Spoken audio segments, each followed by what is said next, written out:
Hi everyone, hello everyone, hello मेरे प्यारे बच्चों। और मैं आया हूँ आपके साथ सेकंड लेक्चर ऑफ फोर्सेस के साथ, और हम लोग पढ़ रहे हैं आसान फिजिक्स। आसान फिजिक्स मतलब मैं फिजिक्स में आपको ऐसे ऐसे चीज़ें बताऊंगा, ऐसे बताऊंगा जिससे कि फिजिक्स समझना और करना आपके लिए आसान हो जाएगा। तो हम लोग इससे पहले एक बार डिस्कस कर लेते हैं क्या क्या हमने बातें की है। फोर्स, व्हाट इज फोर्स, है ना, बहुत डिटेल में डिस्कस किया प्रीवियस लेक्चर में। ये बॉटल जो है ये क्या कर रहा है, मेरे पाम पे नीचे की तरफ फोर्स लगा रहा है बिकॉज ऑफ ग्रेविटी। ग्रेविटी क्या कर रहा है, इसको पुल कर रहा है, उसकी वजह से ये क्या कर रहा है, पुश कर रहा है। और इसका फोर्स जो है ना लगभग यदि 8 न्यूटन या 10 न्यूटन का है 1 kg की बात करें तो। ये पूरा का पूरा बॉटल जो है ना, क्या फोर्स क्या होता है ज़्यादा समझना है तो थोड़ा हैवी ऑब्जेक्ट अपने पाम पे रखो, है ना। ये मेरे पाम को क्या कर रहा है, नीचे की तरफ पुश कर रहा है। और इसमें से मान लो कि 2 लीटर पानी निकाल लिया है तो 80 न्यूटन का ये फोर्स है ना। 80 न्यूटन बोले तो mass into gravity, m into G, है ना। मास हो गया 8 और g हो गया 10, तो इसका जो फोर्स है वो कितने का है, 80 न्यूटन का है। किधर है, डाउनवर्ड है, नीचे की तरफ मेरे पाम को किधर पुश कर रहा है, जिधर फोर्स रहेगा उधर पुश करेगा, है ना। आज के लेक्चर में हम लोग डिस्कस करने वाले फोर्सेस को हम ऐड कैसे करते हैं। लास्ट टाइम फोर्सेस को जो रिप्रेजेंट हमने किया था ना, उसको किससे किया था, एरो की हेल्प से। जैसे मान लो कि मैं ये बॉडी है, इसको ग्रेविटी क्या कर रहा है, नीचे की तरफ पुल कर रहा है, तो मैंने क्या कर दिया था, नीचे की तरफ एक एरो ड्रॉ कर दिया था। और इसका जो फोर्स है मास इंटू ग्रेविटी बोले तो कितना, 8 इंटू 10, और ये कितना का हो गया, 80 न्यूटन का। तो इसको बोल दिया कि 80 न्यूटन का फोर्स किधर है, डाउनवर्ड है ना। यहाँ पे मान लो कि हम 2 फोर्सेस लेते हैं।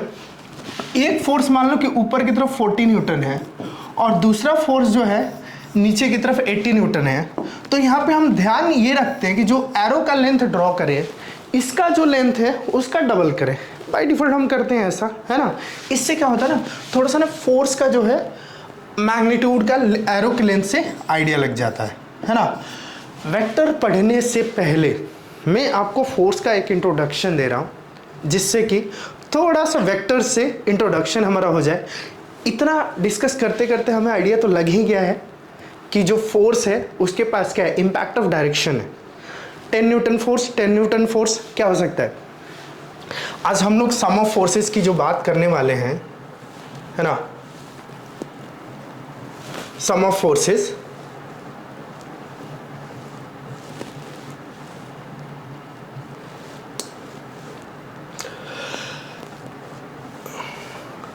इस सम ऑफ फोर्सेस में जैसे मान लो कि हम लोग कोई बॉडी लेते हैं, इस पे 2 फोर्सेस मैं अप्लाई करता हूँ, 10 न्यूटन एंड 10 न्यूटन का, है ना। 1 न्यूटन फोर्स बहुत डिटेल में डिस्कस किया है ना। स्लाइड पुश, है ना, थंब से क्या करो, पाम को ऐसे पुश करो। स्लाइड पुश जो है वो क्या है, 1 न्यूटन फोर्स है ना।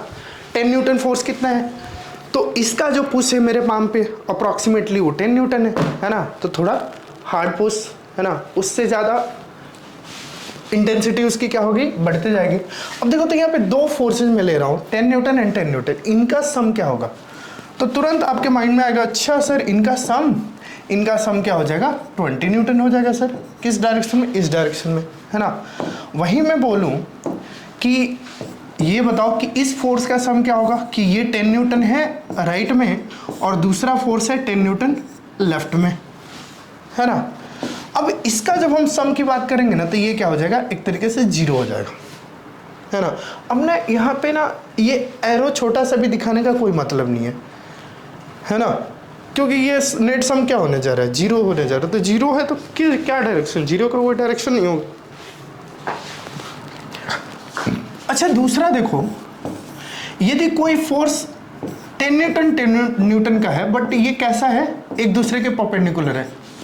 अब ना यहाँ पे जैसे डायरेक्टली हमने ऐड कर दिया, यहाँ पे डायरेक्टली सब्ट्रैक्ट कर दिया, यहाँ पे सेम चीज़ हम नहीं कर सकते, है ना। कैसे करते हैं वो हम कहाँ पे पढ़ेंगे, वेक्टर एडिशन में। तो ये जो सेकंड लेक्चर है इसके बाद मैं वेक्टर से स्टार्ट करूँगा, है ना। वेक्टर्स पढ़ने के लिए एक बार थोड़ा सा फोर्स को पढ़ लो, थोड़ा मज़ा आएगा। वहाँ पे फोर्स हमारा क्या है, पूरा का पूरा वेक्टर है ना। चलो तो अभी क्या ध्यान रखना है कि सेम डायरेक्शन में फोर्स है तो क्या हो जाएगा, डायरेक्टली ऐड हो जाएगा, है ना। इसको मैं लिखूंगा तो इसको हम लोग लिख सकते हैं क्या, यहाँ पे यदि मैं दे दूं कि ये F1 वेक्टर है एंड ये अच्छा यहाँ पे वेक्टर तो छोड़ दो यार वेक्टर जब हम पढ़ेंगे तो वेक्टर की बात करेंगे, है ना। और ये F2 है, तो इनका जो नेट होगा, सम होगा, वो क्या हो जाएगा, F1 प्लस F2 हो जाएगा, है ना। थोड़ा सा एक की लेंथ जो है ज़्यादा रख रहा हूँ, मतलब उसकी मैग्नीट्यूड है, वो लेंथ जो है ना मैग्नीट्यूड को रिप्रेजेंट कर रहा है, तो यानी कि उसका मैग्नीट्यूड क्या है, ज़्यादा है। दूसरा देखो तो ये ऐसा कर दो कि F1 थोड़ा ज़्यादा है, F2 कम है। इस केस में जो होगा नेट जो होगा, मतलब दोनों फोर्सेस का जो सम होगा, वो क्या करना पड़ेगा, F1 minus F2। Of course थोड़ा मैग्नीट्यूड यहाँ पे मॉड लगा देता हूँ, है ना, जो भी डोमिनेटिंग होगा उधर की तरफ क्या होगा, डायरेक्शन होगा, है ना। अभी हम लोग 90 डिग्री पे फोर्सेस नहीं लेंगे, सिर्फ लेंगे सेम डायरेक्शन में या अपोजिट डायरेक्शन में। चलो, what if net force is zero, यदि नेट फोर्स जीरो है तो क्या होगा, है ना। इस बॉल को देखना, फोर्सेज इस पे लग रहे हैं कि नहीं लग रहे हैं, देखो एक जगह पे ये रुका हुआ है ना, इस पे फोर्सेज लग रहे हैं कि नहीं लग रहे हैं, लग रहे हैं। mg नीचे लग रहा है, छोड़ दूंगा तो अभी गिरेगा, है ना, यानी कि mg क्या हो रहा है, इस पे नीचे लग रहा है, और टेंशन फोर्स क्या लग रहा है, इस पे ऊपर लग रहा है, तो t माइनस एम क्या है, जीरो है। t माइनस एम क्या है, जीरो है ना। तो फोर्सेज तो इस पे लग रहे हैं, लेकिन सम ऑफ फोर्स क्या है, जीरो है ना। So now the question is कि if sum of force zero है, यदि नेट फोर्स जीरो है, तो यदि बॉडी रेस्ट में है तो वो रेस्ट में ही रहेगा। यदि नेट फोर्स जीरो है, देखना अभी इस पे दो फोर्सेस लग रहे हैं, है ना, एक तो ग्रेविटी का और दूसरा जो मैंने होल्ड करके लगा रखा है मेरा अप्लाइड फोर्स है ना। तो ग्रेविटी का नीचे मेरा अप्लाइड फोर्स ऊपर है ना। अभी इस पे सम ऑफ फोर्स क्या है, जीरो है। यदि ना मैं अपना फोर्स हटा लूँ यदि मैं अपना फोर्स हटा लूँ, फिर क्या होगा, इस पर सिर्फ ग्रेविटी का फोर्स बचेगा, और क्योंकि मेरा जो फोर्स है वो कैसा है, कॉन्टैक्ट फोर्स है, मैं टच करूँगा तभी तो मेरा फोर्स लगेगा ना। तो यदि मैं अपना फोर्स हटा लूँ तो सिर्फ ग्रेविटी का फोर्स बचा, वो क्या हो गया, नॉन जीरो हो गया। तो ये रेस्ट से क्या हो गया, मोशन में आ गया, ये रेस्ट से क्या हो गया, मोशन में आ गया। दूसरा केस, तो मोरल ऑफ द स्टोरी क्या है कि नेट फोर्स यदि जीरो है और बॉडी रेस्ट में हो तो वो रेस्ट में ही रहेगा, उसमें कोई मोशन नहीं आएगा, ठीक है ना।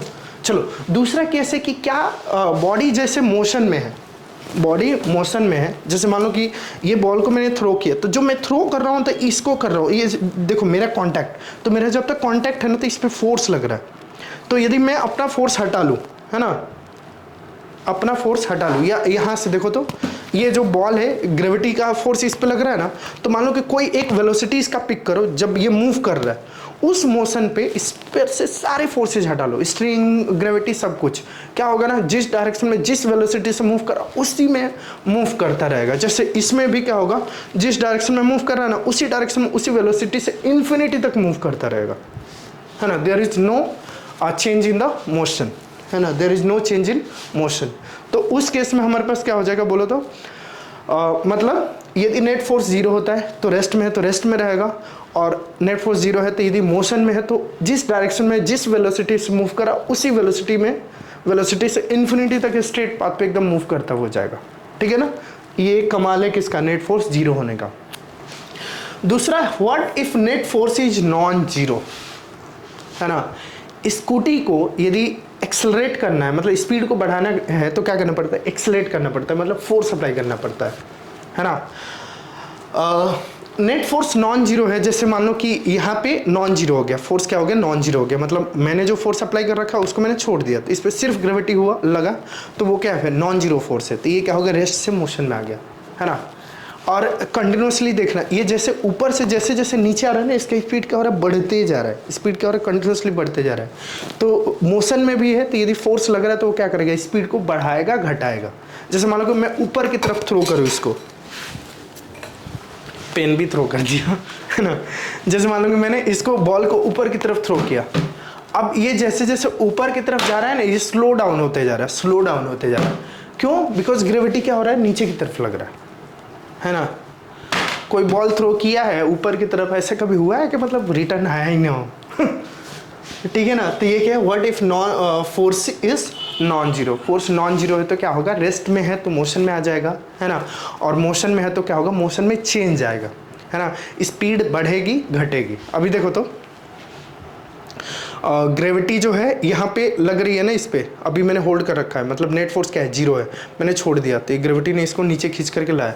दूसरा सिचुएशन ये है ना, दूसरा सिचुएशन ये है जहाँ पे क्या हो रहा है, यहाँ पे उस पोजीशन को ये कवर अप कर रहा है, मतलब जो टॉप मोस्ट पोजीशन है जब ये घूम रहा है सर्कुलर मोशन में तो वहाँ पे भी तो जा रहा है, फिर ये डायरेक्टली नीचे क्यों नहीं गिर रहा है सर्कुलर मोशन के केस में जब टॉप मोस्ट पॉइंट पे है तो, है ना, क्योंकि इसके पास क्या है, वेलोसिटी है, तो वेलोसिटी की वजह से वेलोसिटी के डायरेक्शन में मूव करेगा, फोर्स के कारण क्या होगा, उसके वेलोसिटी में चेंज आएगा। तो अभी कोई वेलोसिटी नहीं है, जीरो है, तो वेलोसिटी में चेंज किधर है, नीचे की तरफ।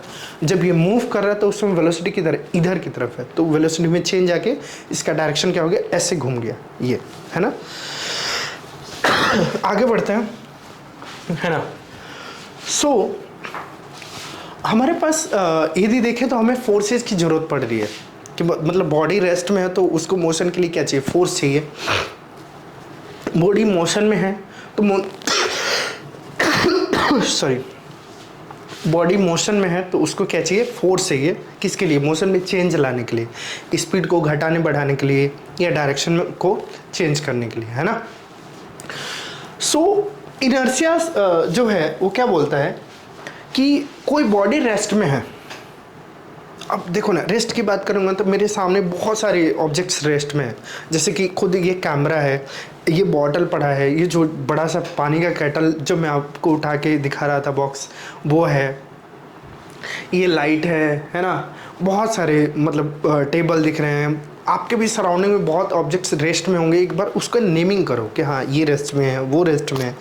ऐसे मत सोचो कि सब बहुत सारे रेस्ट में, नाम लो उसका कि ये रेस्ट में है, वो रेस्ट में है ना, ठीक है। अब उसके बारे में सोचते हैं, वो जो भी बॉडी आप कोई एक पिक करो कि वो रेस्ट में है, जैसे मान लो कि मेरे सामने एक मैंगो पड़ा हुआ वो रेस्ट में है, ठीक है ना, या मेरे सामने फ़ोन पड़ा हुआ, थोड़ा विजिबल करने के लिए मैं ऊपर उठा देता हूँ कि ये डेस्क पे ये फ़ोन पड़ा हुआ था, ये रेस्ट में है।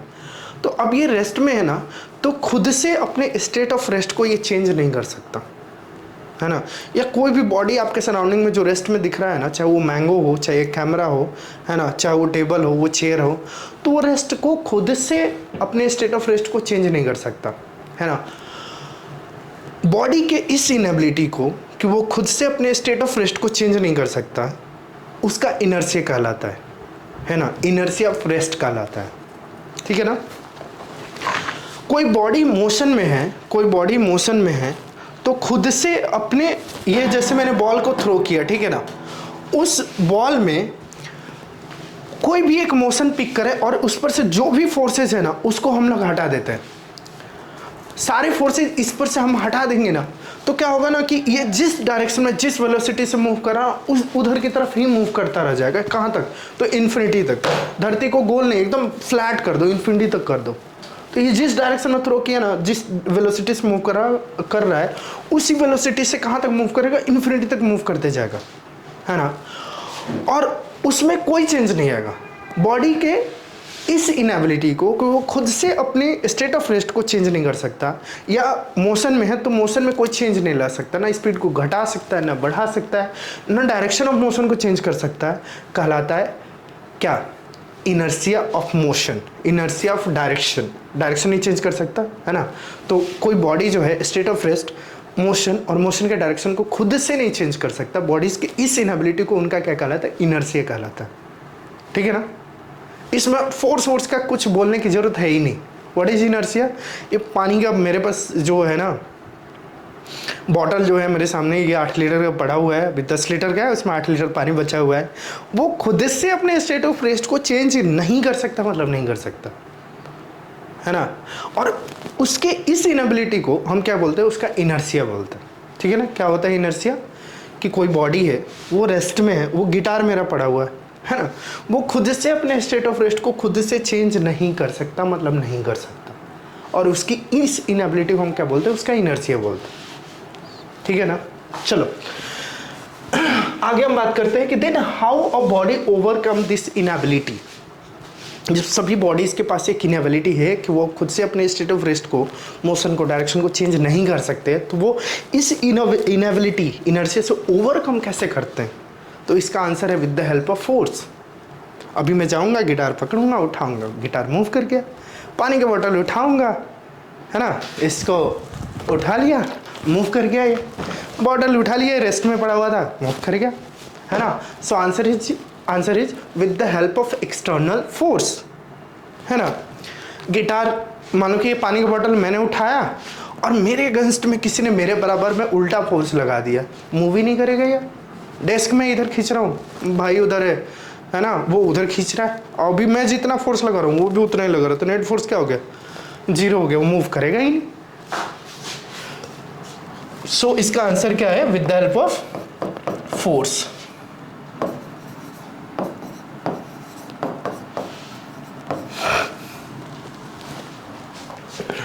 नाउ द क्वेश्चन इज कि इनर्शिया क्या है, समझ में आ गया। इनर्शिया से ओवरकम कैसे करते हैं उसका भी आंसर मिल गया। Now the question is how much inertia, कितना इनर्शिया है किसी के बॉडी के पास, है ना। अब ये पानी का जो बॉटल है ना 10 लीटर का, इसको मैं ऐसे धक्का दूंगा, ठीक है, इसके पास जो मोशन आएगा, नॉर्मली जो धक्का दूंगा जो मोशन आएगा, और ये 1 लीटर के पानी का बॉटल है वो सेम धक्का दूंगा तो जो मोशन आएगा, 10 लीटर वाले के पास कम आएगा मूवमेंट, बट इसके पास जो है ना 1 लीटर वाले के पास ज़्यादा मूवमेंट आएगा। और सेम धक्का मैं जाकर उस अलमीरा को दूंगा, मेरे सामने बड़ा सा पड़ा हुआ है ना, मतलब कोई फ़र्क नहीं पड़ेगा उसको, काइंड ऑफ, या थोड़ा बहुत फ़र्क पड़ेगा। तो मोरल ऑफ द स्टोरी कि यदि बॉडी रेस्ट में है ना, so as easy to move it, मतलब जितना आसान है उसको मूव करना, उसके पास क्या उतना कम इनर्शिया है। जैसे ये बॉल है ना, इसको मैंने देखना, इसको मैंने ऐसे मारा, फिंगर से ऐसे मारा, उड़ गया, है ना। सोचो कि यहीं रहता लोहे का एक गोला, है ना, और उसको फिर मैं ऐसे मारता, उसके उड़ने का तो पता नहीं, मेरा फिंगर जो है ना उसकी तो हालत जो है ना एकदम खस्ता हो जाती, है ना। So what is body at rest है, तो उसके पास कैसे पता चलेगा कितना इनर्शिया? तो जितना इजी है उसको मूव करना, as easy to move it, it has less inertia. जितना इजी है उसको मूव करना, उसके पास कम इनर्शिया है ना। As difficult to move it, जितना डिफिकल्ट है ना उसको मूव करना, है ना, it has a higher inertia, उतना ज़्यादा उसके पास इनर्शिया है ना।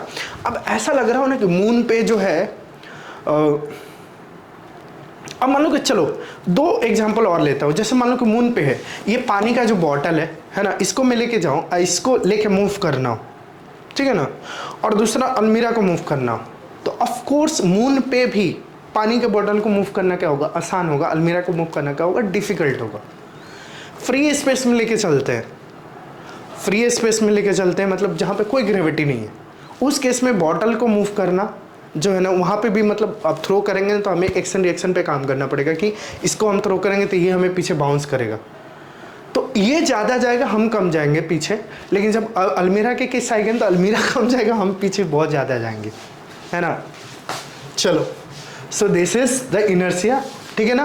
तो as easy to move it, it has less inertia, है ना। और मोशन के भी केस में था कि यदि कोई मूविंग बॉडी है तो जितना, जैसे मानो कि ये बॉल आपकी तरफ आ रहा है, ठीक है, या इस बॉल को मैंने थ्रो किया दीवार पे, क्या होगा? कुछ नहीं होगा, जाएगा, टकराएगा, बाउंस करेगा। लेकिन अब सोचो कि सेम मास का एक बुलेट लेता हूँ, फायर करता हूँ वॉल पे, क्या होगा? होल करके क्रॉस कर जाएगा, मे बी, है ना, या अच्छा खासा गड्ढा तो कर ही देगा, है ना। तो इस बॉल को, उस बॉल को रोकना आसान है कि वो बॉल आसानी से रोक लेगा, लेकिन वही बुलेट है, उसमें क्या है? ज़्यादा एफर्ट चाहिए उसको रोकने के लिए, है ना। तो उसके पास इनर्शिया क्या है? ज़्यादा है ना। हो सकता है कि दोनों का मास सेम है, बट मोशन जो है उसकी वेलोसिटी क्या है? बहुत हाई है।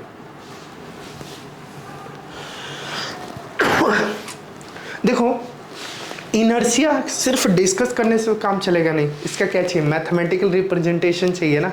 तो इनर्शिया को मैथमेटिकली हम रिप्रेजेंट करते हैं किससे? मास से। मास क्या होता है? मास हम लोग मैथमेटिकली कैसे लिखते हैं कि mass is proportional to inertia, है ना। मतलब जितना ज़्यादा इनर्शिया उतना ज़्यादा मास। तो एक पर्टिकुलर इनर्शिया को 1 kg बोल दिया, उसका डबल इनर्शिया है ना। तो फिर उसको क्या बोल दिया 2 kg बोल दिया। ऐसे हो गया हम लोग का क्या मास का इनर्शिया से रिलेशन। ठीक है, अब हम लोग आते हैं ना न्यूटन्स फर्स्ट लॉ पे। न्यूटन्स फर्स्ट लॉ क्या बोलता है, हमें एक चीज़ तो पता चल गया है कि कोई भी बॉडी है तो उसके पास इनएबिलिटी है कि वो खुद से मूव नहीं कर सकता या खुद से अपने मोशन के डायरेक्शन में चेंज नहीं ला सकता है। उसको क्या चाहिए, फोर्स चाहिए, force. With the help of force there will be change, या अपनी इनएबिलिटी से क्या करेगा, वो ओवरकम करेगा। न्यूटन्स फर्स्ट लॉ में स्टेटमेंट आप पढ़ोगे, आप बोलोगे सर मुझे पहले से पता है, आपने पहले ही एक्सप्लेन कर दिया कि फोर्स क्या होता है, इनर्शिया क्या होता है, तो हमें इस क्वेश्चन का आंसर ऑलरेडी पता है। फिर भी पढ़ लेते हैं कि बॉडीज एट रेस्ट और इन मोशन और continues to be in its state of rest और uniform motion unless it is acted upon by a net external force. कोई रेस्ट में है, मोशन में है, वो अपने क्या होगा, स्टेट ऑफ रेस्ट या मोशन में तब तक रहेगा ना जब तक कि उस पर कोई नेट एक्सटर्नल फोर्स नहीं लगेगा। मैं भी नेट फोर्स की बात कर रहा था, है ना। ठीक है, सो दिस इज हमारा क्या है न्यूटन्स फर्स्ट लॉ। आगे बढ़ते हैं, न्यूटन्स थर्ड लॉ पे आते हैं। न्यूटन्स थर्ड लॉ क्या बोलता है कि टू एवरी एक्शन, किसी के माइंड में ऐसा तो नहीं चल रहा है कि न्यूटन्स फर्स्ट लॉ के बाद थर्ड लॉ कैसे आ रहा है। एक्चुअली क्या होना चाहिए था, थर्ड लॉ जो सेकंड होना चाहिए था, सेकंड हमारा बाद में आना चाहिए था। कोई नहीं, है ना, पढ़ लो, आपको आइडिया लग जाएगा कि जो न्यूटन्स सेकंड लॉ है उससे पहले हम न्यूटन्स थर्ड लॉ पढ़ सकते हैं, है ना। देखते हैं क्या बोला है कि to every action there is always an equal and opposite reaction. अब मैंने लास्ट लेक्चर में आपको फोर्सेस का जो एक्सप्लेन किया है उसमें क्या एक्सप्लेन किया हमने कि जो फोर्सेज होंगे वो सब के सब पेयर में एग्जिस्ट करेंगे। जैसे मान लो कि जो पोडियम है मेरे सामने जो पड़ा हुआ है उस पर यदि mg नीचे लग रहा है, ये जो वाटर बॉटल है इस पर mg लग रहा है, तो वो जो वाटर बॉटल और अर्थ सरफेस अर्थ सेंटर है ना, अर्थ एंड वाटर बॉटल के बीच का फोर्स है। तो ये mg है, तो ये एक्चुअल में क्या है, Gmm/r² है ना। तो यहाँ पे भी जो है हम लोग का क्या लगेगा, वो सेम फोर्स Gmm/r² लगेगा। मतलब दो मासेस क्या करते हैं, एक दूसरे को अट्रैक्ट करते हैं, इनके बीच यदि डिस्टेंस r है ना, तो ये जो फोर्स लगेगा इनके बीच वो कितना होगा, Gm1m2/r² लगेगा, है ना। तो फोर्सेस जो है मास ग्रेविटेशनल फोर्स वो पेयर में एग्जिस्ट करता है ना। ये क्या है, एक्शन रिएक्शन पेयर्स है। ये क्या है, एक्शन रिएक्शन पेयर्स है। दूसरा जो ये है, मान लो कि फोर्स लग रहा है तो ये इसको अंदर चला जाएगा, है ना। अंदर क्यों नहीं जा रहा है, क्योंकि ये जो सरफेस है इस फोर्स की वजह से ये क्या कर रहा है, इस सरफेस को नीचे पुश कर रहा है जाने के लिए।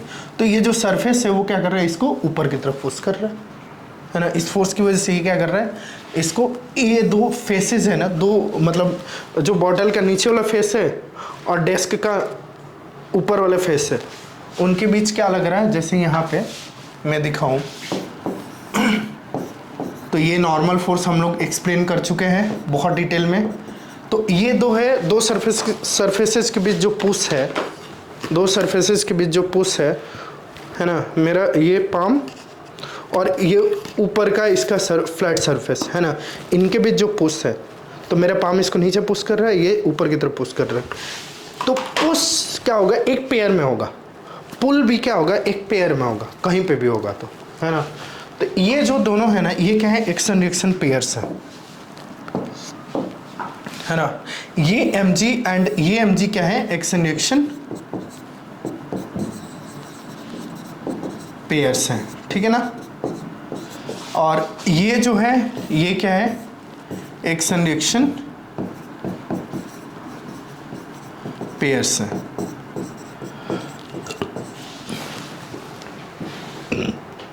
और कुछ पॉइंट्स हैं, जैसे कि यहाँ पे एक पॉइंट क्या है कि action reaction pairs, action reaction implies force and force. अब यहाँ पे एक्शन रिएक्शन का मतलब है, एक्शन बोले तो फोर्स, रिएक्शन बोले तो फिर से फोर्स, है ना। और कुछ पॉइंट है यहाँ पे देखो, तो सेकंड पॉइंट, नेक्स्ट पॉइंट बोल रहा है कि फोर्सेज ऑलवेज अकर इन पेयर्स, है ना। बता चुका हूँ, कभी भी कहीं पे भी पुश है, कहीं पे भी पुल है, तो वो कैसा है, पेयर में, है ना। Any one of them called action, किसी भी एक को आप एक्शन बोल सकते हो, दूसरा क्या कहलाएगा, रिएक्शन कहलाएगा। एक को हम लोग एक्शन बोल दे तो दूसरा क्या हो जाएगा, रिएक्शन कहलाएगा, है ना। चलो अब हम लोग ना नेक्स्ट बात करते हैं मोमेंटम का। न्यूटन्स थर्ड लॉ, आपको लगा कि न्यूटन सेकेंड लॉ की उसमें कोई ज़रूरत है, फोर्सेस के पेयरिंग की तो बात कर रहा है कि every action has equal and opposite reaction, मतलब फोर्स पेयर में एग्जिस्ट करेंगे। चलो थोड़ा सा मैं चेक कर लूँ आपको। जैसे मान लो कि हमने एक ब्लॉक बनाया, इस पे क्या लग रहा है, ये मान लो कि वाटर बॉटल ही है, इस पे नीचे mg लग रहा है और ऊपर क्या लग रहा है, नॉर्मल लग रहा है, ये रेस्ट में है। या दूसरा मान लो कि मैंने कोई ये अपना स्ट्रिंग बॉल सिस्टम लिया और इस पे ऊपर लग रहा है टेंशन और नीचे क्या लग रहा है, mg। ऊपर लग रहा है टेंशन, नीचे लग रहा है mg, है ना। ये टेंशन एंड mg क्या होंगे, बैलेंस्ड होंगे यदि रेस्ट में है तो दोनों ही मान के चलो कि रेस्ट में है, तो ये दोनों का मैग्नीट्यूड तो इक्वल है। नाउ द क्वेश्चन इज कि क्या ये एक्शन रिएक्शन पेयर है, क्या एक्शन रिएक्शन पेयर है क्या।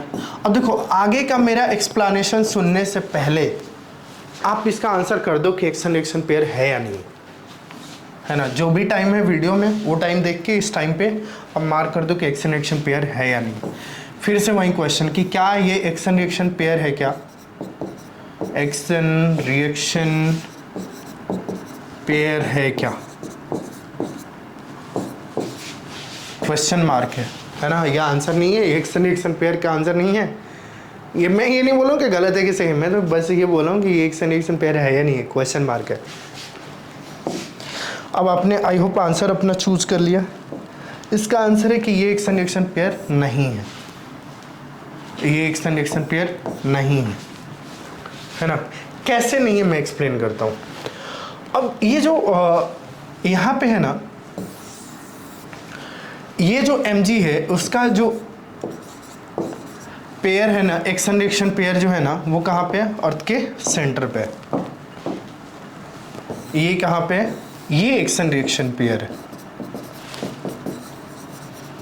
ये एक्शन रिएक्शन पेयर है ना।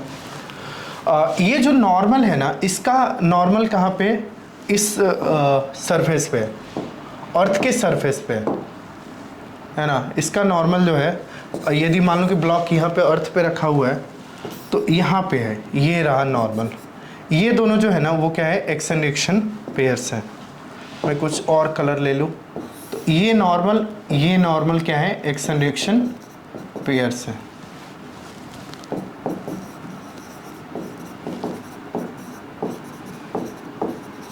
आई होप वहाँ पे भी आपको वो चीज़ समझ में आ जाएगा, है ना। ये mg और एंड ये mg, ये दोनों क्या है, एक्शन रिएक्शन पेयर्स हैं, ठीक है ना। इसमें फिर से वही बात कि mg जो अर्थ के सेंटर पे लग रहा है ना, gm1m2 वो क्या पेयर है। इस टेंशन का ना ये जो टेंशन है, पहली बात तो ये थोड़ा अंदर से दिखा दिया है, टेक्निकली ये अंदर से दिखाना नहीं चाहिए था, है ना। चलो मैं फिर से इसको करेक्ट कर देता हूँ यहाँ से, ठीक है ना। तो ये एक्शन रिएक्शन पेयर नहीं है, वेक्टर लेंथ थोड़ा ज़्यादा हो गया, अब ठीक है ना, दोनों बराबर दिख रहा है लगभग। अब चलो मैं क्या बोल रहा हूँ कि इसका जो एक्शन रिएक्शन पेयर है ना, मतलब इसको एक्शन बोलो तो दूसरा जो रिएक्शन पेयर है वो अर्थ के सेंटर पे है, ठीक है ना। इसका जो है वो स्ट्रिंग पे, स्ट्रिंग का जो बॉटम पॉइंट होगा ना वो भी तो नीचे की तरफ खींच रहा होगा ना। ये दोनों क्या है, आपस में एक्शन रिएक्शन पेयर्स हैं, ठीक है। डन, आगे बढ़ते हैं। अभी तक हमने क्या क्या बातें की, एक तो इनर्शिया की बात की, है ना, फोर्सेस का सम कैसे करते हैं, फिर इनर्शिया बात की, फिर क्या गया न्यूटन्स थर्ड लॉ। अब हम लोग नेक्स्ट बात करने जा रहे हैं मोमेंटम का। व्हाट इज मोमेंटम, है ना। बहुत सिंपल, जैसे हमने क्या बात किया कि इनर्शिया होता है ना, कोई बॉडी मोशन में है तो उसके पास क्या है, इनर्शिया है, मोशन का इनर्शिया। कोई रेस्ट में है तो उसका रेस्ट का इनर्शिया है ना। कोई बॉडी मोशन में है ना तो उसका जो मोशन पॉजेस्ड है उसको मैथमेटिकली, है ना, कम मोशन है तो कम इनर्शिया है, बहुत ज़्यादा मोशन है तो बहुत ज़्यादा एफर्ट लगाना पड़ेगा उसको रोकने के लिए, है ना। तो जो बॉडी का मोशन पॉजेस्ड है ना, उसको मैथमेटिकली हम बोलते हैं मोमेंटम, है ना। तो मोमेंटम क्या होता है? Motion possessed by a body. Momentum क्या होता है? Motion possessed by a body, है ना। अब ये मैथमेटिकल रिप्रेजेंटेशन होगा मोमेंटम का। अब इसका फॉर्मूला कहीं ना कहीं आप लोगों के बैक ऑफ द माइंड होगा कि सर मोशन मोमेंटम किसी बॉडी का मास इनटू वेलोसिटी होता है। अब मैं यहाँ पे ना आपको समझाऊंगा कि क्यों मास इनटू वेलोसिटी होता है। किसी बॉडी का जो मोमेंटम है वो मास इनटू वेलोसिटी होता है, तो क्यों होता है, ठीक है। इसको समझने के लिए मैं एक एक्टिविटी लेता हूँ, जहाँ पे एक एग्जांपल लेता हूँ कि जैसे मान लो कि कोई अभी इलेक्ट्रिक ऑटो आ रहा है ना, वो है, मान लो कि वो बहुत कम वेलोसिटी से लुढ़कते हुए जा रहा है, मतलब ऐसे मान लो कि 2 किलोमीटर पर आवर, है ना। 10 किलो हम लोग दौड़ना शुरू करें ना, तो हम 10 किलोमीटर पर आवर नॉर्मली दौड़ सकते हैं। तो 2 किलोमीटर पर आवर क्या हो गया? बहुत स्लो स्पीड में लुढ़कते हुए जा रहा है। तुम्हारे दोस्त ने बोला कि भाई तू उसको रोक दे, मैं तुझे आज समोसे पार्टी दूंगा। तुम बोलो कि दोस्त है, बोल रहा है समोसा पार्टी है, मजे मजे में जाके रोक दोगे, है ना। चलो ऑटो को तो रोक दिया। अब मैं थोड़ा सा सिचुएशन को चेंज करता हूँ। अब मैं बोलता हूँ कि ये ट्रेन है, इंजन है, सेम स्पीड से हम लोग 2 किलोमीटर जो पर आवर की बात कर रहे थे, सेम स्पीड से ये जा रहा है ना। अब आपका वही मित्र है, वो बोले कि जाके उसको रोक दे, मैं तुम्हें आईफोन खरीद के दूंगा या दुबई का एक ट्रिप दूंगा। तुम क्या बोलोगे? रहने दे, तुम्हारा आईफोन और दुबई का ट्रिप मुझे नहीं चाहिए, है ना। मुझे अपनी जान नहीं गंवानी है, वो ज़्यादा कीमती है आईफोन और दुबई के ट्रिप से, है ना। क्या दिक्कत है बताओ? तो दोनों का सेम स्पीड है ना। तो आप बोलोगे सर इसका जो मास है ना वो बहुत कम है, हद से हद 50 kg या 100 kg होगा, 100 kg मान लेते हैं, बट इसका सर ना 10,000 kg होगा। तो सर जो इसका मास जो है ना बहुत हेवी है, तो इसलिए क्या हो गया, इसका जो मोशन पॉजेस्ड है सेम स्पीड पे क्या हो गया? डिफरेंट हो गया, ठीक है ना। खुद ही आपने कंक्लूड कर लिया कि यदि मास डिफरेंट होता है तो मोशन जो पॉजेस्ड है ना वो क्या होगा? डिफरेंट हो गया। तो हम लोग मोमेंटम में बात कर रहे हैं, तो एक चीज़ तो कंक्लूड हो गया कि मास पे मोमेंटम मोशन पॉजेस्ड डिपेंड करता है। अब दूसरा एग्जांपल लेते हैं। आपका मित्र जो है आपको ये बॉल से, है ना, मारा। अब दूसरा एग्जांपल अब आप पे नहीं लूँगा मैं, है ना। चलो इस बॉल को आपने लिया और बॉल को दे मारा, क्या होगा? गुस्से में हो, बॉल को मारा, कोई फ़र्क नहीं पड़ेगा, बॉल जो है बाउंस कर जाएगा। 20-30 ग्राम का होगा। 30 ग्राम का एक बुलेट लो, फिर गन लो, फिर लो कि उसको दीवार पे मारो, पता चलेगा कि वो क्या करेगा? छेद कर देगा, है ना। छेद नहीं करेगा, डैमेज तो अच्छा खासा करेगा, बाउंस करेगा, खतरनाक, है ना। मोरल ऑफ द स्टोरी, पहले केस में हमने क्या लिया? स्पीड सेम रखा, मास को क्या कर दिया? बहुत ज़्यादा ह्यूज डिफरेंट कर दिया। दूसरे केस में हमने मास को सेम रखा, बट जो स्पीड है ना उसको बहुत चेंज कर दिया, एक स्पीड को बहुत हाई कर दिया, है ना। बुलेट का जो स्पीड होता है बहुत हाई होता है। इस केस में यदि बॉल को हम थ्रो करते हैं, वॉल पे मारते हैं ना, कोई खास फर्क नहीं पड़ेगा, बट वहीं जो है बुलेट को हम दीवार पे मारते हैं, पता चलेगा वोल कर देगा अच्छा खासा, है ना। चलो तो अब ये बताओ कि दोनों का मास तो सेम है, बट स्पीड डिफरेंट होने की वजह से क्या हो गया? मोशन पॉजेस्ड जो है वो क्या हो गया? डिफरेंट हो गया, है ना। तो मैं आपसे बोलूँ कि मोमेंटम जो है किसी बॉडी का, उसको पी से रिप्रेजेंट करते हैं, है ना। और इसमें दो चीज़ें इन्वॉल्व है, वो कौन कौन सी? एक तो मास है, दूसरी वेलोसिटी है। That's why momentum is mass into velocity. यहाँ ना इम्पैक्ट ऑफ डायरेक्शन है। क्या है? इम्पैक्ट ऑफ डायरेक्शन है। तो मोमेंटम एक वेक्टर क्वांटिटी है, तो उसमें क्या होता है ना, कोई भी मोशन होगा ना वो क्या होगा? किसी न किसी डायरेक्शन में होगा। अब ये बॉल जो है वो एक पर्टिकुलर नीचे के डायरेक्शन में गिर रहा है ना। अच्छा मैं आपसे पूछूं कि टोटल डायरेक्शंस कितने होते हैं, तो आपका क्या रिस्पॉन्स होगा? कितने डायरेक्शंस होते हैं? आपका घर किधर है? मैं क्लास में मानो कि बहुत सारे बच्चे हैं, मैं उनसे पूछता हूँ तुम्हारा घर किधर है, तो उसने पॉइंट किया सर उधर है। यहाँ पे किधर उधर क्या है? डायरेक्शन है ना। किसी और से पूछा कि तुम्हारा किधर? सर उधर है। हम पूरे क्लास में एक दिन क्या किया पता है आपको? हमने सबने पतंग मिल के उड़ाया, ठीक है। मानो 50 स्टूडेंट्स होंगे, मजे मजे में सबने पतंग उड़ाया। फिर मैंने पूछा एक से कि अन्य तुम्हारा पतंग किधर, सर उधर है। और कौशिकी तुम्हारा पतंग किधर है, सर उधर है। और मेरा पतंग उधर है ना। ये किधर उधर क्या है, डायरेक्शन है। क्या है, डायरेक्शन है। तो नंबर ऑफ डायरेक्शंस में आपसे पूछूं कि कितने होते हैं, तो आपका रिस्पॉन्स क्या होगा, इनफाइनाइट होना चाहिए। यदि आप बोलते हो कि सर, यदि मान लो कि मैंने पूछा कि नंबर ऑफ डायरेक्शंस कितने होते हैं और आपने बोला 4, घर में भी पूछोगे तो बोलेंगे 4, ईस्ट वेस्ट नॉर्थ साउथ, है ना। तो मैं आपको बता दूं कि जो ईस्ट वेस्ट नॉर्थ साउथ है वो क्या है, 4 रेफरेंस डायरेक्शंस है ना। घर किधर है, उधर है। मेरे आपका पतंग किधर, सर उधर है। इधर उधर ये सब क्या है, डायरेक्शन है ना। और हाँ, एक चीज़ और, ये सर उधर है ना, हम पॉइंट आउट कर रहे हैं, ऐसे पॉइंट आउट कर रहे हैं, फिंगर से पॉइंट आउट कर रहे हैं। इसको हम लोग किससे रिप्लेस कर सकते हैं, एरो से। तो डायरेक्शन को हम किससे रिप्रेजेंट करते हैं, with the help of arrow, with the help of arrow. That's why अभी देख रहे हो वेलोसिटी दिखाना है, एरो यूज कर रहे हैं। वेलोसिटी क्या है, उसमें डायरेक्शन इन्वॉल्व है। फोर्स जब भी हम लोग रिप्रेजेंट कर रहे थे, वहाँ पे क्या रिप्रेजेंट कर रहे थे, एरो से रिप्रेजेंट कर रहे थे। हाँ, थोड़ा सा एरो का जो लेंथ है ना, उसके साथ खेल करके हम लोग मैग्नीट्यूड रिप्रेजेंट करने की कोशिश करते हैं। फोर्स के साथ क्या है, डायरेक्शन इन्वॉल्व है ना। फोर्स कभी भी कंप्लीट इंफॉर्मेशन होगा। जैसे मान लो कि मैंने इसको होल्ड किया ना, अलग अलग कॉन्टैक्ट पे, यहाँ पे अलग अलग कॉन्टैक्ट पे, यहाँ पे अलग पुश है, उसका अलग डायरेक्शन है। यहाँ पे अलग पुश है, मतलब अलग अलग कॉन्टैक्ट पे अलग अलग पुश है, उसका अपना अपना इंटेंसिटी है, मतलब मैग्नीट्यूड है, और अपना अपना डायरेक्शन है ना। उठा लिया तो पानी भी पी लेता हूँ।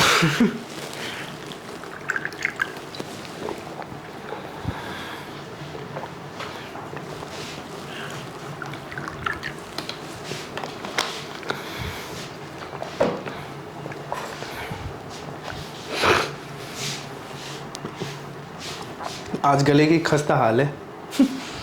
कोई नहीं, चलो।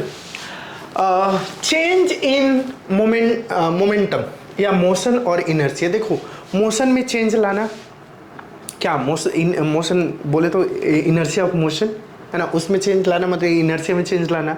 और मोमेंटम क्या होता है, मोशन पोजेस्ड होता है, उसमें चेंज लाना। तो यदि तुम्हें मोशन में चेंज लाना है ना, मतलब इनर्शिया में चेंज लाना है, मोशन ऑफ इनर्शिया में चेंज लाना है, तो क्या चाहिए, फोर्स चाहिए। नाउ द क्वेश्चन इज, अभी मैं बोल रहा था ना कि इस पे ऐसे मैंने हिट किया, अच्छा खासा मूवमेंट दिखा ना। यही लोहे का बॉल रहता ना, है ना, लोहे का बॉल रहता तो उसमें जो है इतना तो मूवमेंट नहीं दिखता। ऑफ कोर्स इससे नहीं मारेंगे उसको, कुछ और से फोर्स लगाएंगे उस पर, है ना। चलो, तो मोरल ऑफ द स्टोरी ये कि यदि फोर्स लगेगा तो मोशन में चेंज आएगा, यदि फोर्स लगेगा तो मोशन में चेंज आएगा, है ना। कितना फोर्स लगेगा तो कितना मोशन में चेंज आएगा। हमारे पास एक क्वेश्चन है कि कितना फोर्स लगेगा तो कितना मोशन में चेंज आएगा। किसी गाड़ी को, है ना, तुम्हारा मानो कि भाई साइकिल चला रहा है, उसको जितना दूर तक धकेलोगे, जितना तेज धकेलोगे, उतना ज़्यादा स्पीड में, हाई स्पीड में होगा ना। तो क्या क्या डिपेंड कर रहा है, एक तो कितना फोर्स लगा रहे हो, कितने देर के लिए लगा रहे हो, इससे क्या होगा, मोशन में कितना चेंज आएगा वो पता चल रहा है ना। अब यहाँ पे हम लोग बस समझ सकते हैं, उसका जो मैथमेटिकल रिलेशन होगा वो हमारे देंगे न्यूटन चचा। अब आ गया हमारे पास Newton second law, Newton first law and third law पहले कर चुके हैं, क्योंकि थर्ड लॉ में हमें ज़रूरत नहीं है न्यूटन सेकेंड की, है ना। न्यूटन सेकेंड लॉ हमें रिलेशन देता है कि कितना फोर्स लगेगा तो कितना मोमेंटम में चेंज आएगा, ठीक है ना। न्यूटन सेकेंड लॉ क्या बोलता है कि net external force on a body brings change in its linear momentum, है ना। लीनियर मोमेंटम क्या होता है, रोटेशनल मोमेंटम क्या होता है। लीनियर मोशन होता है, देखो ये जो बॉडी का मोशन है ये लीनियर मोशन है ना। ये जो मोशन है ना बॉडी का, ये भी लीनियर है, ये भी कैसा है, लीनियर। अब मत सोचना ऐसा कि मतलब सर ये तो सांप बना रहा है ना, ये लीनियर मोशन कैसे हुआ। इसको समझने के लिए आप रोटेशनल मोशन को समझो। ये रोटेशनल मोशन है, ये जो है ना ये कैसा है, ये रोटेशनल मोशन है। मतलब हम लोग यदि बॉडी पे एक लाइन ड्रॉ करते हैं और उसमें यदि एंगुलर चेंज हो रहा है, मतलब एंगुलरली उसका बॉडी में चेंज आ रहा है, तो वो क्या है, रोटेशनल मोशन ठीक है ना। अब ये घूमते हुए आगे बढ़े ना, तो इसके पास क्या है, लीनियर और रोटेशनल दोनों ही है ना। घूमते हुए आगे बढ़े तो ये लीनियर और रोटेशनल क्या है, दोनों ही है। लेकिन अभी मैंने क्या किया था, अभी जैसे यहाँ पे इसमें कोई जो है ना एंगुलर चेंज नहीं आ रहा है ना, तो एंगुलर चेंज नहीं आ रहा है तो इसमें क्या है, लीनियर मोशन है।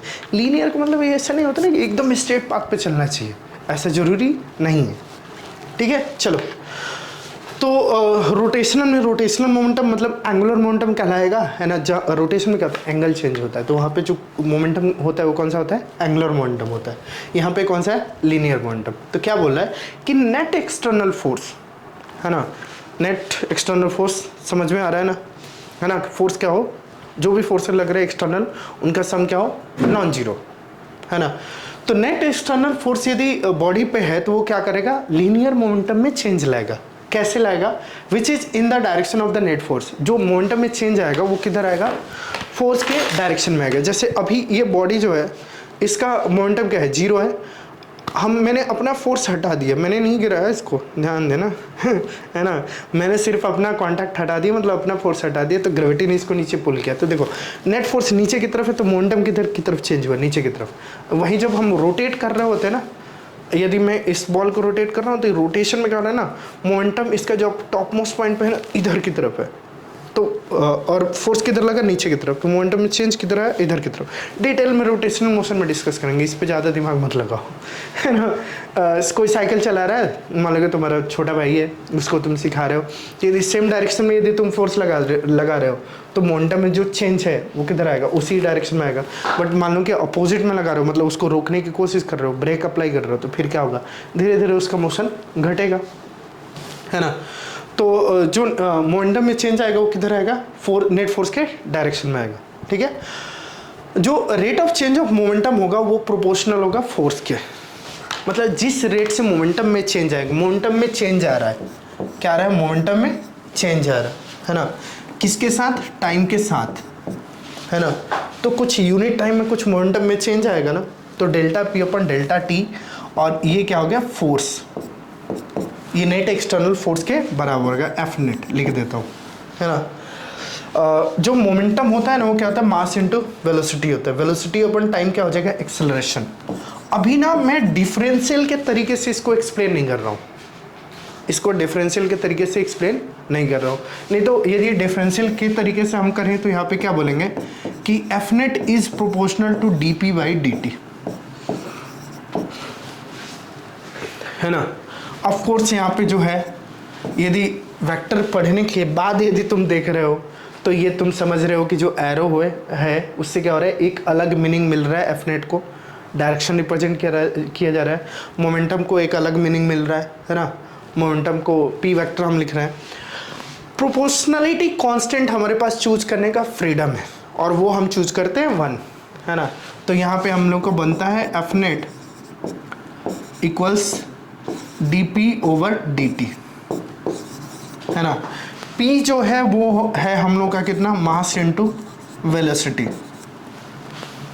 मास को कांस्टेंट रख लेते हैं, तो मास को अभी के लिए कांस्टेंट कर देते हैं, तो ये बन जाएगा हम लोग का एफ नेट, मास आ गया बाहर, और ये बन जाएगा D V over D T.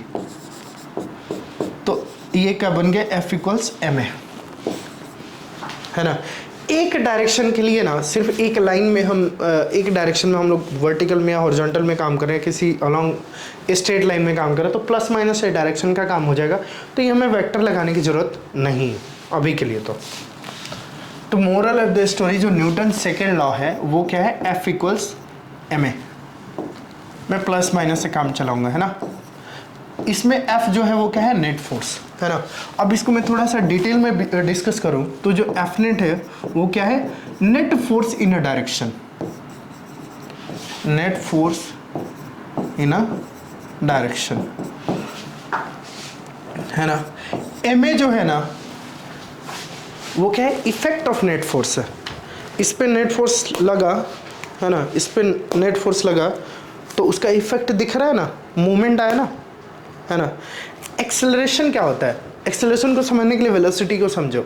Velocity होता है कि how fast a body is moving, how fast का मतलब क्या कि 1 सेकंड में कितना डिस्टेंस चल दिया। एक ने 1 मीटर कवर किया, किसी ने 5 मीटर, तो 5 मीटर वाले की क्या है, ज़्यादा फास्ट चल रहा है ना। 1 सेकंड में 5 मीटर चल दिया, है ना। तो वेलोसिटी क्या होता है कि how fast a body is moving. Acceleration क्या होता है कि how fast velocity is changing, किस रेट से वेलोसिटी में चेंज आ रहा है ना। तो किस रेट से वेलोसिटी में चेंज आएगा वो डिपेंड करेगा बॉडी के मतलब मास पे भी डिपेंड करेगा। ये देख रहे हो इसमें जो मूवमेंट आ रहा है ना, ये सेम मतलब मेटल का, लोहे का ना एक बॉल ले लेता हूँ, आयरन का बॉल। पहले तो थंब से मारेंगे नहीं उसको, है ना, बहुत भयंकर चोट लगेगी, ठीक है ना। और इस केस में तो अभी जितना इसमें इतने फोर्स पे जो मूवमेंट दिख रहा है उसमें इतना तो नहीं दिखेगा, है ना। तो जो मूवमेंट, ये क्या है, इफेक्ट ऑफ नेट फोर्स है। ये क्या है, effect of net force in its direction. इन इस डायरेक्शन का मतलब क्या है कि जिस डायरेक्शन में हम बात कर रहे हैं उस डायरेक्शन में नेट फोर्स का वो इफेक्ट है, ठीक है ना। तो F इक्वल्स एम ए हम क्या कर सकते हैं, F net equals M A किसी भी डायरेक्शन में अप्लाई कर सकते हैं, ठीक है ना।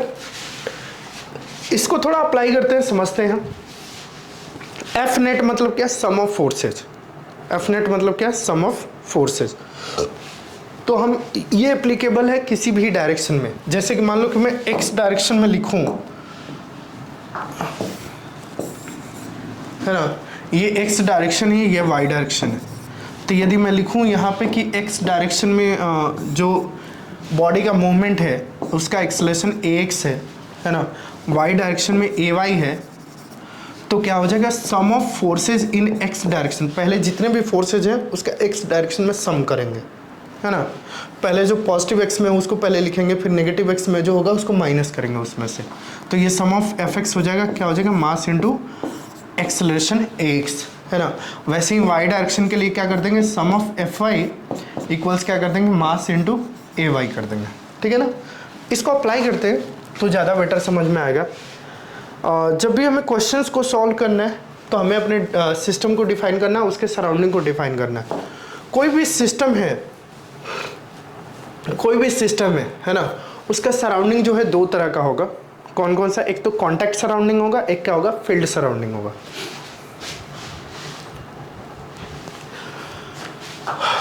एफबीडी ड्रॉ करेंगे, है ना, free body diagram last lecture में एक्सप्लेन किया है ना। एक्सेस को राइट डाउन सेलेक्ट करेंगे और फोर्स इक्वेशन लिखेंगे, F इक्वल से में अप्लाई करेंगे। क्वेश्चन करते हैं, ज़्यादा समझ में आएगा, है ना।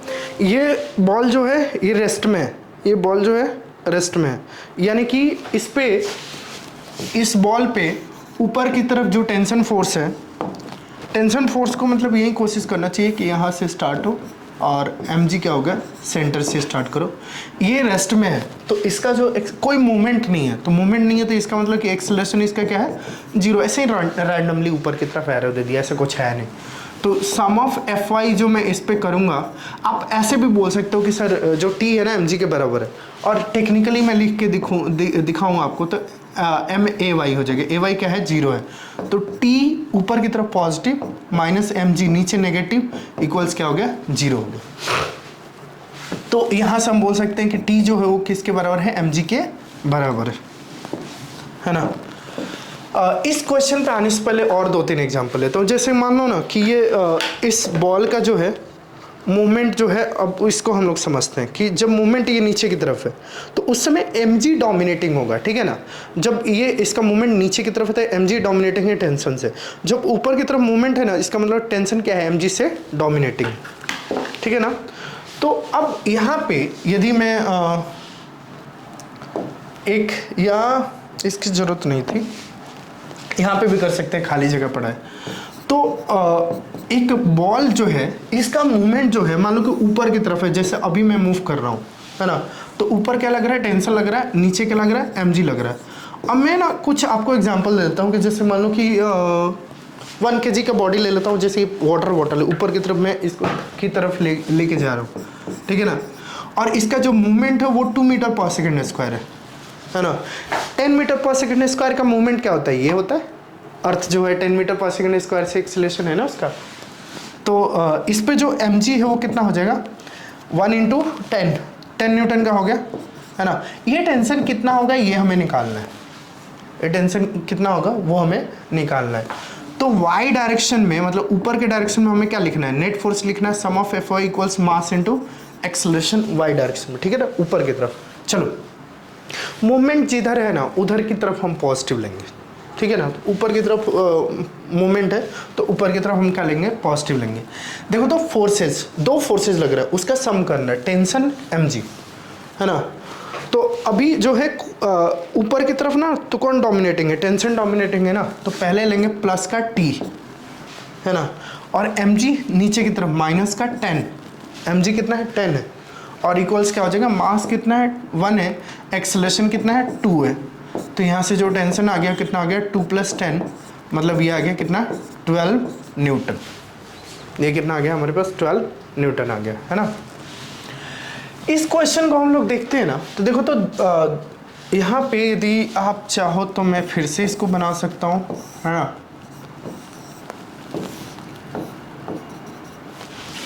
ये ऊपर अटैच्ड है, ऊपर एक्सेलरेटेड है। थोड़ा सा और नीचे करते हैं इसको हम लोग,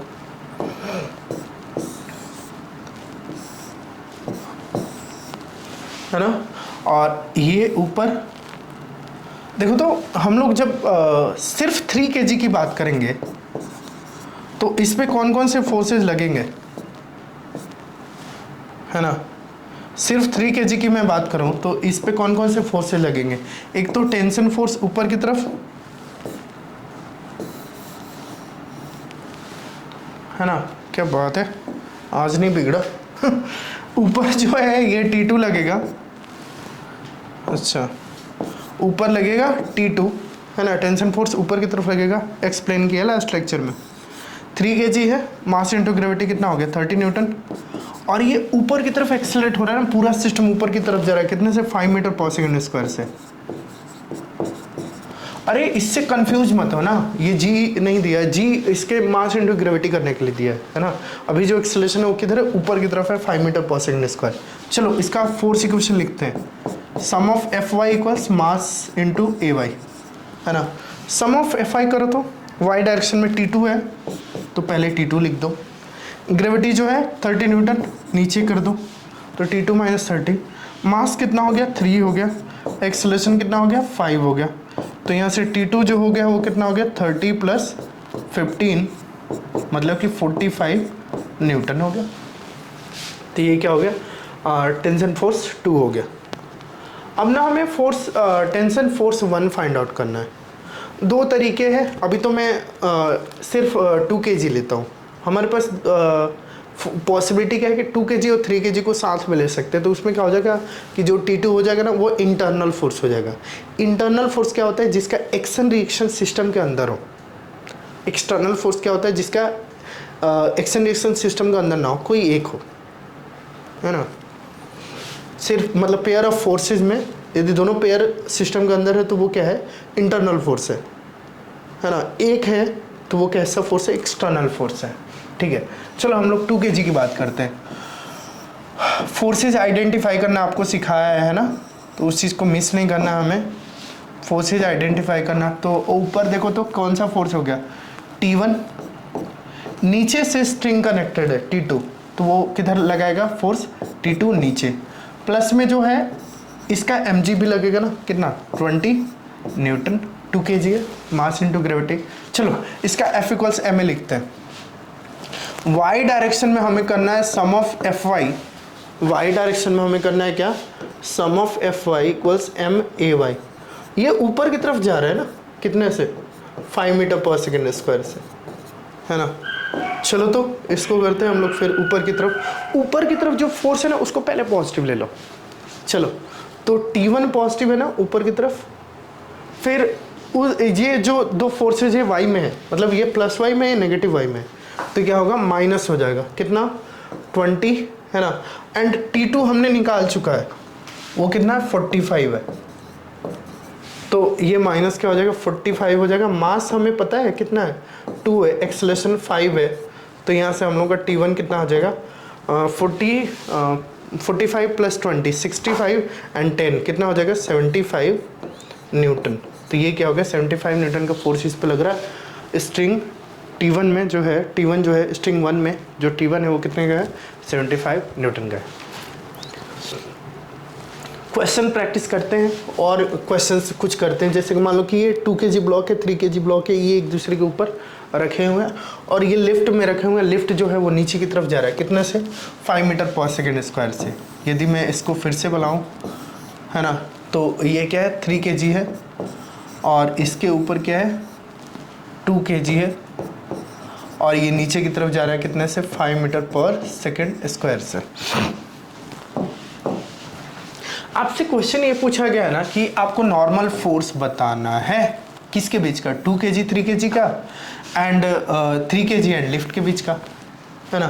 तो देखो, तो 2 kg 3 kg बोले तो ये वाला कांटेक्ट और 3 kg लिफ्ट बोले तो ये वाला कांटेक्ट। तो पहले 2 kg और उसके बीच 3 kg के बीच का बता देते हैं। उसके लिए ना 2 kg को सेपरेट करना पड़ेगा। तो चलो इसको सेपरेट करते हैं। अब देखो तो इस पे एक फोर्स तो ग्रेविटी का लगेगा नीचे, वो कितना हो गया, 20 Newton mass into gravity. Normal force जो होता है ना वो क्या होता है, पुशिंग होता है, पुलिंग नहीं होता है। तो बहुत बेहतरीन तरीके से आपको समझाया है, किधर होगा, ऊपर की तरफ होगा। लेट्स से यहाँ का नॉर्मल N1 है, यहाँ का नॉर्मल N2 है, तो ये क्या हो गया, N1 हो गया, है ना। नीचे की तरफ एक्सेलरेट हो रहा है ना कितने से, 5 मीटर पर सेकेंड स्क्वायर से, है ना।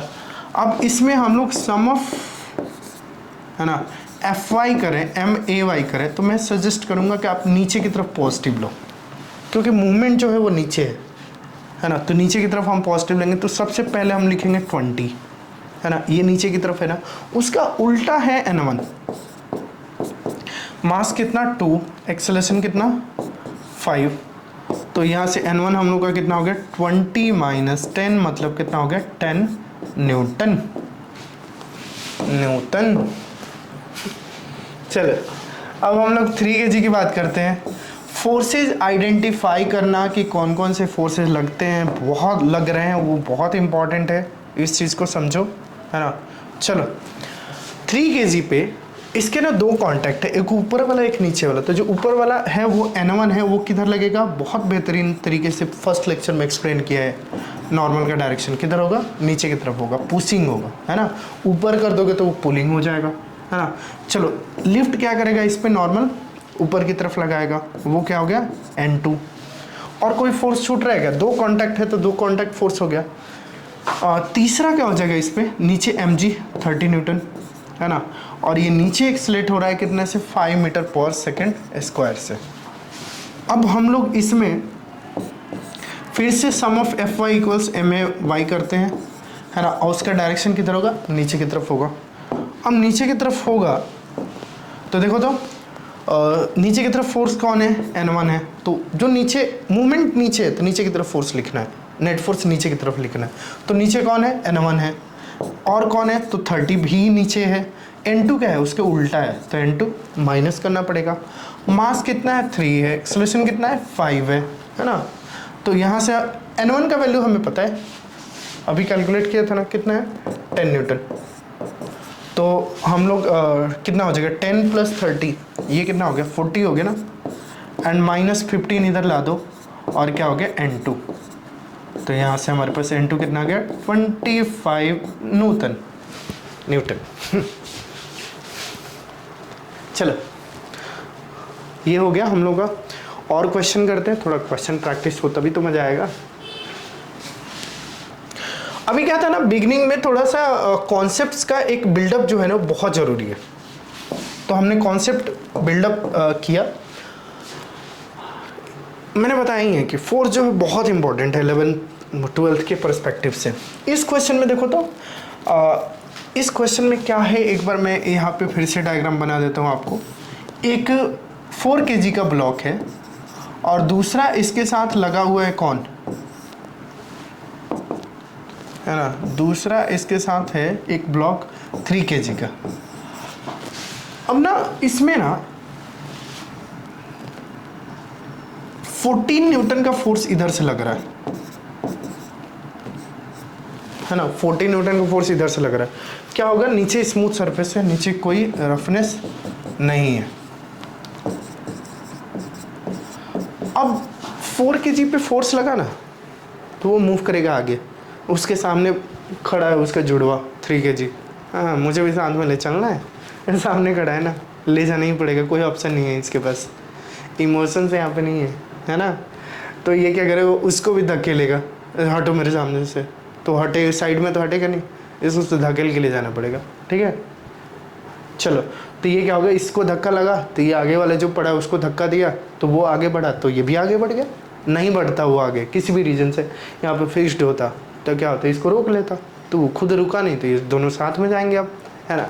मोरल ऑफ द स्टोरी, ये 3 kg जितना मूव करेगा उतना ही 4 kg मूव करेगा। दोनों का मूवमेंट कैसा होगा, साथ में होगा और सेम होगा, जितना 3 kg उतना ही 4 kg। तो दोनों का जो एक्सेलरेशन होगा ना वो कैसा होगा, सेम होगा। दोनों का एक्सेलरेशन कैसा होगा, सेम होगा। अब यदि आपको एक्सेलरेशन निकालना है तो हम क्या कर सकते हैं ना कि 4 kg एंड 3 kg दोनों को साथ में एक सिस्टम ले सकते हैं। इससे क्या होगा कि इनके जो बीच का जो नॉर्मल है ना, 4 kg एंड 3 kg के बीच का नॉर्मल वो इंटरनल हो जाएगा। वो कैसा हो जाएगा, इंटरनल हो जाएगा। तो चलो हम लोग एक्सेलरेशन निकालने के लिए इनको दोनों को साथ में रख लेते हैं। इस सिस्टम पे 4 kg एंड 3 kg पे हॉरिजॉन्टल में सिर्फ एक फोर्स है ना। 4 kg 3 kg के बीच का जो इंटरनल फोर्स है वो गायब कर दो, वो इंटरनल हो गया क्योंकि दोनों को हमने साथ में ले लिया। और वर्टिकल में दूसरे फोर्सेज, हमें वर्टिकल के बारे में नहीं सोचना है, सिर्फ हॉरिजॉन्टल, है ना। तो क्या लिखेंगे, sum of F Y equals क्या, सम ऑफ एफ वाई के एफ एक्स, एक्स डायरेक्शन में है ना, तो एक्स डायरेक्शन में है ना, तो सम ऑफ एफ एक्स इक्वल्स क्या हो जाएगा, एम ए एक्स। तो देखो तो सम ऑफ एफ एक्स में है कौन, सिर्फ 14 न्यूटन है, और एम जो है ना पूरे सिस्टम का, तो 4 एंड 3 7 है ना। एंड एक्सेलरेशन हमें ए निकालना है, तो यहाँ से कितना आ गया एक्सेलरेशन, 2 मीटर पर सेकेंड स्क्वायर, ठीक है ना। तो ये जो पूरा सिस्टम है ना वो राइट में मूव करेगा, कितने से, 2 मीटर पर second square. Now the question is कि इनके बीच का नॉर्मल फोर्स क्या है। हमसे पूछ रहा था कि ब्लॉक्स का एक्सेलरेशन बताओ, तो दोनों का सेम है, कितना है, 2 मीटर पर सेकेंड स्क्वायर। अब हमसे पूछ रहा है ना कि नॉर्मल बिटवीन द ब्लॉक्स, दोनों के बीच का नॉर्मल फोर्स क्या है वो बताओ। अच्छा, ये सिचुएशन मैं आपको दिखा सकता हूँ। यहाँ पे देखो ना कि ये मेरा फ़ोन है और दूसरा इसके सामने ये चार्जर पड़ा है, तो एक ब्लॉक दूसरा ब्लॉक हो गया ना। अब मैं इसको पुश करूँगा तो वो उसको भी पुश करते हुए ले जाएगा, है ना। तो दोनों साथ में जा रहे हैं, तो सेम एक्सेलरेशन है। चलो, अब हमें ना इनके बीच का नॉर्मल चाहिए। अब ना दोनों को साथ में रखेंगे तो नॉर्मल नहीं निकाल सकते, सेपरेट करना पड़ेगा। सेपरेट करेंगे तो ये क्या हो गया, 3 kg हो गया, और 4 kg क्या कर रहा होगा, इसको राइट में धकेल रहा होगा नॉर्मल फोर्स की हेल्प से, मतलब जो कॉन्टैक्ट फोर्स है पुश कर रहा होगा उसको, जो पुश है वही नॉर्मल फोर्स है। ये जो 14 न्यूटन है 3 kg पे नहीं लग रहा, वो किस पे लग रहा है, 4 kg पे लग रहा है ना। 4 kg पे 14 लग रहा है, उसी वजह से तो वो राइट में मूव कर रहा है ना। चलो, तो अब यहाँ पे जैसे ही ये 3 kg पे ये नॉर्मल फोर्स लगा ना, इसका मूवमेंट हो रहा है ना। इस नॉर्मल की वजह से 3 kg मूव कर रहा है, ये 14 की वजह से ये 4 kg मूव कर रहा है ना। और इसके सामने ये खड़ा है 3 kg, तो वो उसको धकेल रहा है ना। तो इनके बीच का जो फोर्स है वो नॉर्मल फोर्स है। ये 14 जो है वो 3 kg पे नहीं लग रहा है ना, क्योंकि वो कॉन्टैक्ट फोर्स है, वो जिस पे लग रहा है, जहाँ पे लग रहा है वहीं पे लग रहा है, ठीक है ना। तो यहाँ पे कितना हो जाएगा, मूवमेंट हम लोग का कितना है, 2 मीटर पर सेकेंड स्क्वायर। तो अब लिखेंगे sum of F X equals M A X, इस बॉडी पे लगा दो, हर जगह पे एफ इक्वल्स एम एप्लीकेबल है। तो नॉर्मल फोर्स राइट में लग रहा है और मास कितना है, 3 है, एक्सेलरेशन कितना हो गया, 2, तो ये कितना हो गया, 6 न्यूटन हो गया। नॉर्मल फोर्स कितना है, 6 न्यूटन है। क्या सेम नॉर्मल फोर्स हम लोग इसके हेल्प से निकाल सकते थे क्या, 4 kg की हेल्प से? बिल्कुल निकाल सकते थे। उसके लिए हमें क्या करना पड़ेगा कि इसका एफ बनाना पड़ेगा, मतलब इसको फिर सेपरेट करना पड़ेगा, फ्री करना पड़ेगा, है ना। तो नॉर्मल जो हो जाएगा इस पे किधर हो जाएगा, इधर की तरफ हो जाएगा। फिर भी क्या सर, नॉर्मल तो इधर उल्टा लग रहा है, फिर ये बॉडी जो है राइट की तरफ कैसे मूव कर रहा है? तो ये मूव कर रहा है बिकॉज ऑफ नेट फोर्सेस जो 14 न्यूटन है वो इनसे क्या है, डोमिनेटिंग है ना। चलो, तो हम लोग यदि इस पे F equals M A apply करें, है ना, एक्स डायरेक्शन में, sum of F X equals M A X, तो इस पे जो फोर्स लगने वाला है वो कौन है, 14 भी है, एक्स डायरेक्शन में इधर की तरफ हम पॉजिटिव ले रहे हैं और माइनस एन हो जाएगा, है ना। और मास कितना है 4 है, एक्सेलरेशन कितना है 2 है, तो यहाँ से हम लोग का फिर से एन कितना हो गया 14 माइनस 8, तो ये कितना हो गया 6 न्यूटन। तो आप इसकी हेल्प से निकालो नॉर्मल या इसकी हेल्प से, दोनों से नॉर्मल सेम ही आएगा, ज़्यादा बेटर है इससे निकाल लो, ठीक है ना। और हमारे पास 2 क्वेश्चंस है, नहीं 2 और है, मतलब इसके बाद तो क्वेश्चन प्रैक्टिस करनी चाहिए। चलो हम लोग इसको करते हैं ना, फिनिश करते हैं।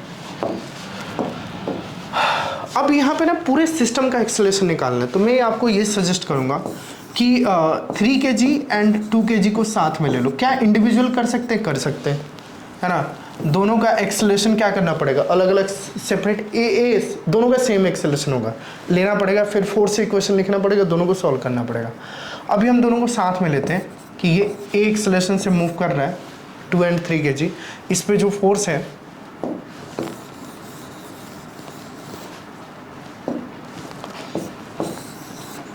हम लोग क्या बात कर रहे हैं कि 3 kg एंड 2 kg को साथ में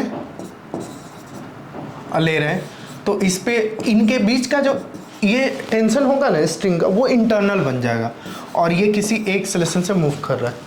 तो राइट में इस पूरे सिस्टम के लिए sum of F X equals M X मैं लिखूँ, है ना। तो देखो तो 100 एक ही फोर्स है हॉरिजॉन्टल में, कुछ नहीं बोल रहे थे, ये स्मूथ सरफेस है ना। मास कितना हो गया सिस्टम का 5 एंड एक्सेलरेशन कितना हो गया a, तो यहाँ से a कितना आ गया 20 मीटर पर सेकेंड स्क्वायर।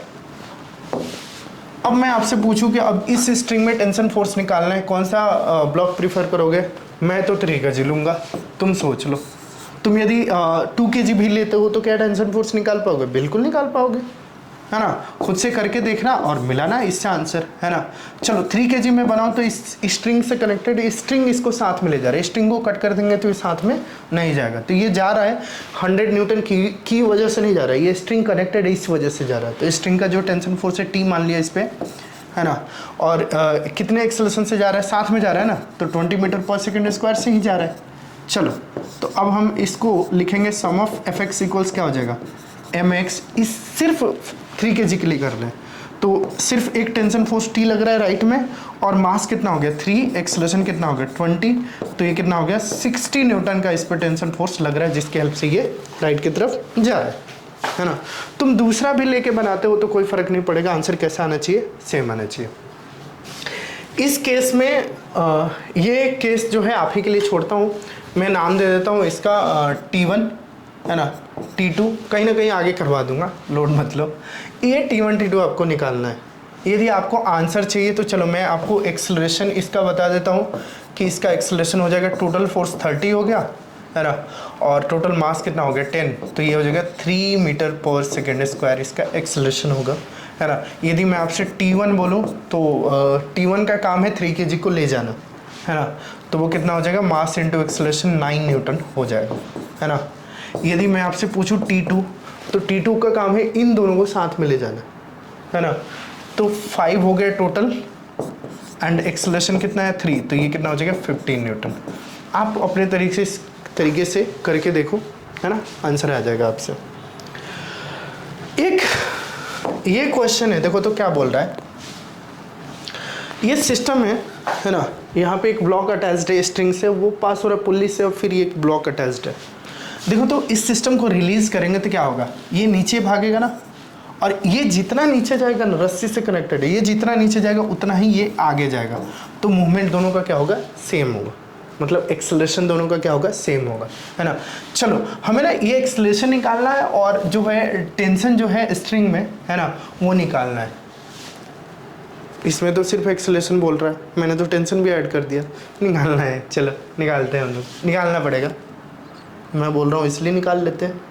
चलो तो हम लोग का एक्सेलरेशन इस पे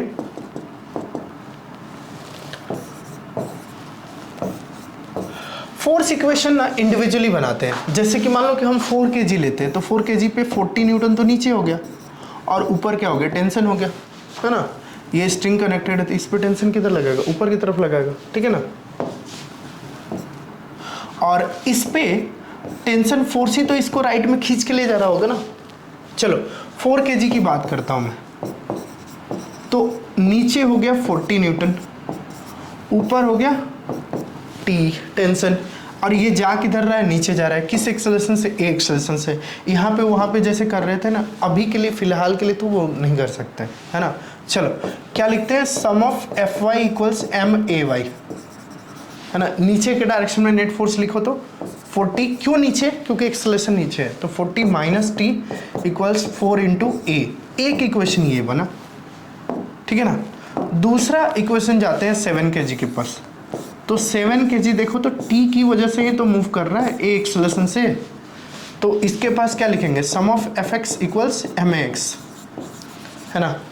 इस पे जो फोर्स लग रहा है वो कौन लग रहा है, सिर्फ टेंशन लग रहा है, और मास कितना हो गया 7 हो गया, एक्सेलरेशन कितना हो गया ए हो गया, है ना। दो इक्वेशंस हैं और दो अननोन है, दोनों का ऐड कर दो तो 40 माइनस टी इक्वल्स 4a और t इक्वल्स कितना हो गया 7a, दोनों का ऐड करेंगे तो टी गायब हो जाएगा, 40 इक्वल्स कितना हो जाएगा 11a। तो a हम लोग के पास कितना हो गया 40/11 मीटर पर सेकेंड स्क्वायर, है ना। t यदि निकालना है तो सेकेंड इक्वेशन से t इक्वल्स कितना हो जाएगा 7a, मतलब 7 times 40/11 newton, 280/11 newton. This is the tension force.